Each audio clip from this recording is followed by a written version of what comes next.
Now, recently, a lot of the central banks in the world have been buying gold. In fact, they've been buying more gold now in the last 12 months than probably any time since the early 70s. Why are central banks buying so much gold, and particularly the Russians? Each central bank has a little bit of their own narrative. The Russians obviously are afraid that dependency on the US dollar could make them vulnerable. The Chinese are also buying lots of gold. But interestingly enough, so too are the Indians and a number of other countries.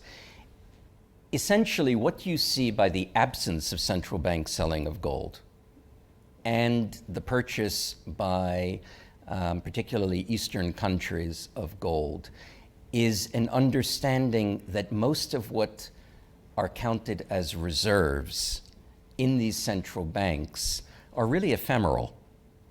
Most central bankers want to weaken their currencies, and that usually means printing, figuratively or literally. Gold is the only currency that can't be printed, and I can tell you in the mining business, you almost can't really find it in any size any longer. So when you have central bankers trying to debase their currencies and the mining companies can't find it, you have a very interesting currency. And it's the only asset which these central banks have that isn't somebody else's liability. When you own gold, it just is what it is. You own it. Now, some of the central banks have the view, as you kind of alluded to, that owning a lot of dollars makes you very dependent on the U.S. economy, and how the value of the dollar goes is not something you can control.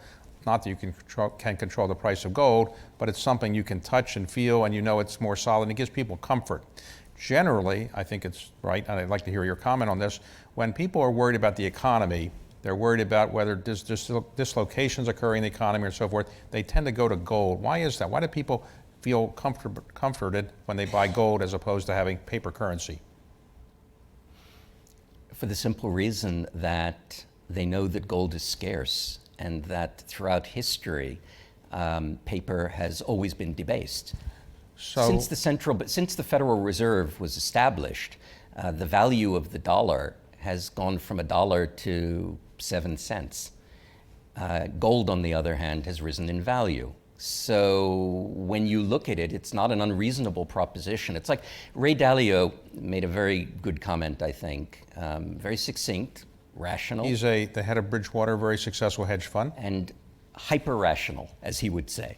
And he said, the case for gold, when you strip away the emotion, is that it's just another currency, like the yen, the dollar, the Aussie, the Swiss franc.